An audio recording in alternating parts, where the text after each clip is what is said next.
Hey guys, welcome back to the weekly top 5. I am your host, Ben Ayler. The truth.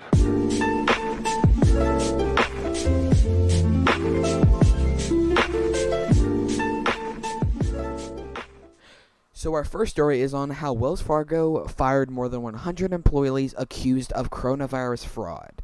So basically, it's 100 to 200 employees of Wells Fargo was lying about how they had coronavirus and they were just getting money so they didn't have to go to work. And the scary thing is, a lot of other companies is happening from this today.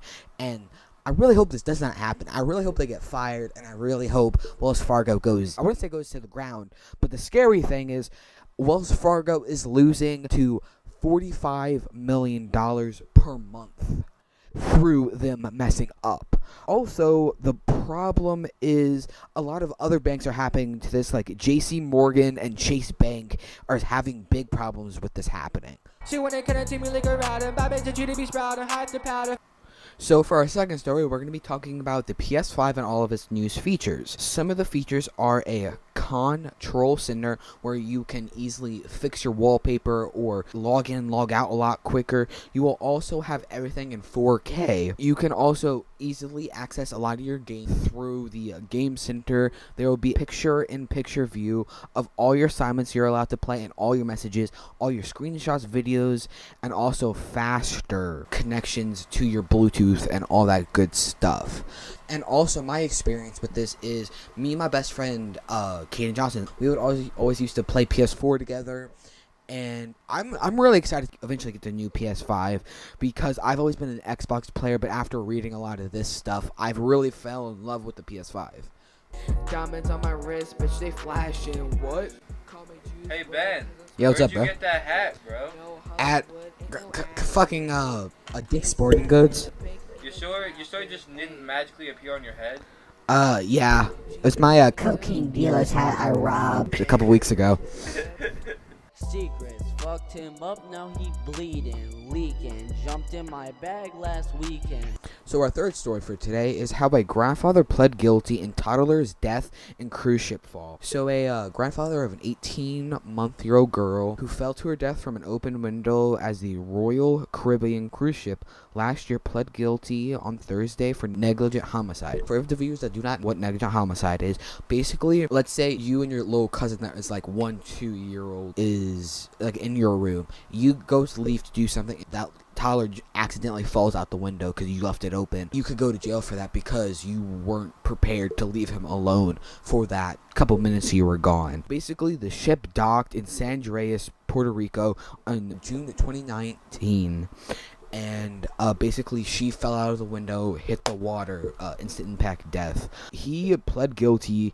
He is getting about 10 to 15 years in jail because he let her die on his watch. Also, my opinion is, I feel bad because he wasn't there and he doesn't have a granddaughter anymore. But also, coming from a kid that has babysitted in the past and has babysitted pretty young kids in the past also, that like, you always got to be prepared for a little kid to fall and get his knee scraped, or you always have to be prepared for something like that.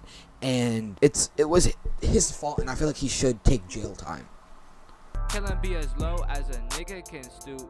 Maybe I should just become a rap priest dude in needing of lessons.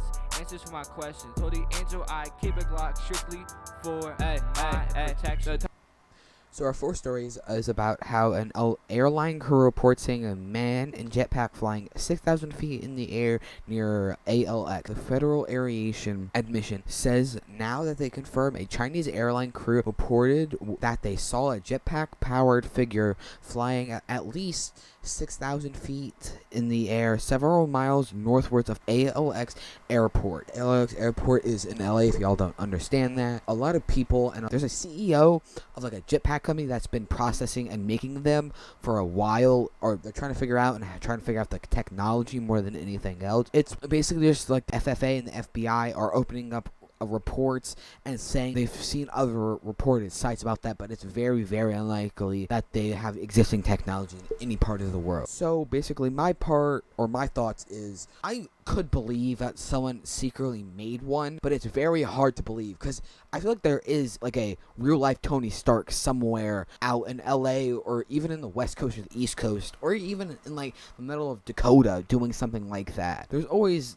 that one crazy nerdy guy that's always done that, and I fully believe that it's happened before. Also, let's go back to the story just a little bit. About 3,000 feet, and they'll come back down again and see if this will happen. And I'm really excited to see if we could eventually get jetpack power immunity, I would say.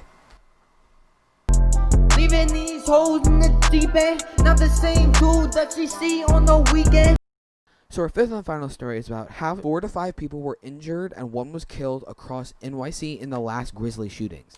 5 people were shot and 1 was fatally shot across the city through Wednesday and Thursday, according to the police. Most recently, a 25-year-old man was blasted in the stomach on the grounds of Gun Hill Housing on Margin Street in the Bronx just before 2:30 a.m. He was taken to NYC Health Plus Hospital Jacobs with non-life-threatening injuries and describes to the highly uncooperative. According to the police, the victim was taken to the Brookdale University Hospital Medical Center.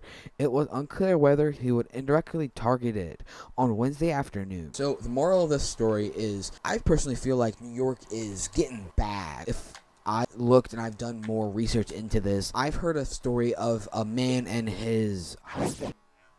Not his husband, I'm sorry. A man and his wife were going to get soap, and he was paralyzed for the rest of his life. And then that's why I'm going to be able to say this without pissing off too many people. I feel like it's getting too bad, and it's kind of being taken over by gangs again. It's becoming like the 70s and the 80s again, and I would prefer not to see that to happen. So if you have the money to get out of New York, y'all really need to get out. So yeah, that's the end of the weekly top 5s. I hope y'all really liked today's video. Bye. Love, yeah, love. Yeah, she Latin. I just stepped at the airport, more baggage, and I came in this shit like a savage. Lock on my hip, it just be spazzing. For the passion, all for the passion. I just stepped in the airport, more baggage, and I came in this shit like a savage. Lock on my hip, it just be spazzing. For the passion, all for the passion. Fuck you, Raph.